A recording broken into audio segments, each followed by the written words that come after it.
Dear friends, আজকে আমি চলে এসেছি কিন্তু কোথায় বলো তো? তোমরা ঠিক ধরেছো, অরির বাড়িতে চলে এসেছি। আর এসেই দেখছি অরি কিন্তু রান্নাবান্না বসিয়ে দিয়েছে। আসলে গিয়েছিলাম একটু গঙ্গা স্নান করতে, কালকে যেহেতু চন্দ্রগ্রহণ ছিল সেই কারণে আজকে একটু গঙ্গা স্নান করে বাবার পুজো সেরে চলে এলাম অরির বাড়িতে। আর এসেই দেখছি অরি কিন্তু রান্না শুরু করে দিয়েছে। অরি, এটা কি করছিস? দেখলাম কি করছিস। আমি তো দেখছি তেলের মধ্যে, হালকা তেলের মধ্যে পেঁয়াজ চলে গেছে, পেঁয়াজটা একটা দুটো পেঁয়াজ পুড়ে যাচ্ছে, এটাও পুড়ে গেছে, ধোঁয়া বেরোচ্ছে। কি করতে চাচ্ছিস সেটা বলো আমাকে। দেখা যাক। আর এখানে কিন্তু রাখা আছে চিকেন। কিসের সাথে ম্যাগনেট করেছিস এটা?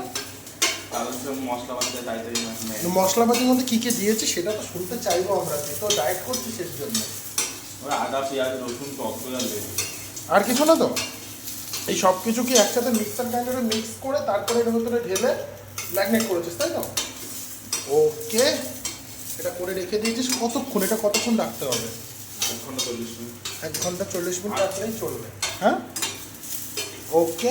আর এর ভিতরে সামান্য তেল দিয়ে পেঁয়াজটা দিয়ে নাড়িয়ে চাড়ানো হচ্ছে, মানে নাড়ানো চাড়ানো হচ্ছে আর কি। এবার নাড়িয়ে চাড়িয়ে এর ভিতরে কী যাবে দেখাই যাক, পরবর্তীতে কী যায়। এখন কিন্তু পেঁয়াজগুলো ফ্রাই প্যান থেকে তোলা হচ্ছে আর কি। কিন্তু ফ্রাই প্যানের যে অবস্থা, এই অবস্থা দেখলে কিন্তু কাকি তাকে একদম জল জানতে চিনিয়ে খাবে। ঠিক আছে, এইবার ম্যাগনেট করে রাখা মাংস ওমা তেল ছাড়াই ঢেলে দিবি। এটা অয়েল ফ্রি চিকেন। এটা অয়েল, ও এই জিনিসটার নাম হচ্ছে অয়েল ফ্রি চিকেন। ওয়া, সেই ব্যাপার স্যাপার তো, মানে একদম সামান্যতম তেলের আর কি পালিশ থাকবে, তাই তো? ওরকম একটা ব্যাপার। আর তারপরেই চলে যাবে ফ্রাই প্যানের ভেতরে একদম স্টিম আছে দিয়ে। দেখি ব্যাপারটা কিরকম হয় আর কি, কিরকম দাঁড়ায়। এর ভেতরে চলে গেল তো, মানে এইবার চলে যাচ্ছে দুধ দিয়ে চাপা। এর ভেতরে আর কিছু গেল না, শুধু চাপাই থাকবে, হালকা স্টিম আছে হবে ব্যাপারটা। ওকে, তাহলে হালকা স্টিম আছে হোক, আমরা দেখতে থাকবো যে এর পরবর্তীতে কীরকম আকার নেয় আর কি। তোমরা কিন্তু দেখেছিলে অরি কিন্তু এটা ঢাকা দিয়ে দিয়েছিল।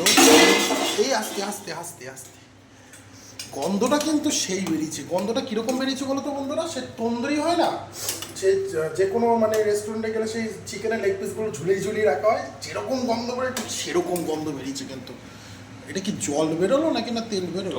দইয়ের জলটা, দইয়ের জল আর মাংস থেকে জল ছিল। বাবা, দারুণ হয়েছে তো। ওই ভাজা পেঁয়াজগুলো আবার চলে যাবে, অল্প তেলে ভাজা পেঁয়াজগুলো। এটা কি আবারও ঢাকা হবে নাকি? বা এটা একটু নাড়ি চাড়িয়ে নিয়ে পেঁয়াজ দিয়ে দেবে ঢাকা মনে হচ্ছে। তাহলে ঢাকা দিক, তারপরে দেখি কীরকম হয়। এটাকে শুকনো শুকনো হবে? হ্যাঁ হ্যাঁ, একদম তাই। এইটুকু রান্না করতে কি মাথা দিয়ে ঘাম পড়ে যাচ্ছে ছেলেটা। কি করবো, আমাকে তার এইসব পানি দেবেন কি? এই আমি আর কিছু বলবো না, আমি সিরিয়াসলি বলছি, আর কিছু বলবো না, আমি আর কিচ্ছু বলবো না। এবার চলে গেল ডাক নেই।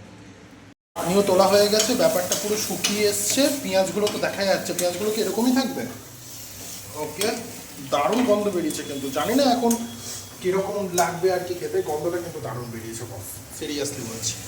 এটা কী করছিস? ও, মাংসটা ভেতর থেকে সেদ্ধ হয়েছে কিনা সেটা আবার দেখা চলছে।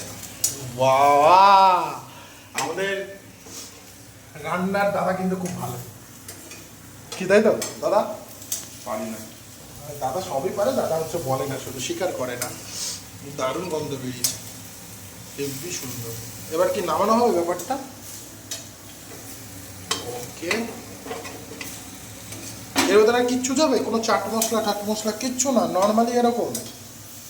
ওকে, তাহলে ভালো কথা। আমি আর সহ্য করতে পারছি না, একটু তো ট্রাই করতেই হবে। এত সুন্দর গন্ধ বেরোচ্ছে, কি বলবো। তোমরা তো গন্ধ পাচ্ছ না, কিন্তু আমি গন্ধ পাচ্ছি। অয়েললেস চিকেন যে এত সুন্দর গন্ধ বেরোয়, I can't believe this, seriously.